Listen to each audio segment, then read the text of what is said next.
ইরানে পুনরায় ফ্লাইট পরিচালনা শুরু করার আগ্রহ প্রকাশ করেছে ইউরোপের অন্যতম বৃহৎ বিমান পরিবহন প্রতিষ্ঠান লুফথানসা গ্রুপ।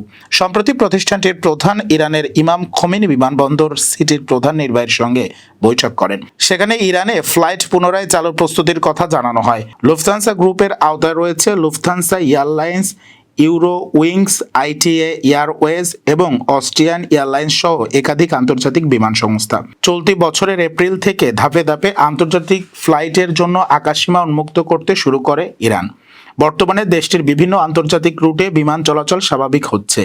ইরানি কর্তৃপক্ষ জানিয়েছে এখন 8টি এয়ারলাইন্সের মাধ্যমে 15টি আন্তর্জাতিক গন্তব্যে ফ্লাইট পরিচালিত হচ্ছে। এর মধ্যে রয়েছে সৌদি আরব, তুরস্ক, ওমান, চীন ও রাশিয়া। বিশ্লেষকদের মতে আন্তর্জাতিক বিমান চলাচলের পুনরুদ্ধার ইরানের বৈশ্বিক যোগাযোগ ও বাণিজ্যিক সম্পর্ক জোরদারে গুরুত্বপূর্ণ ভূমিকা রাখবে।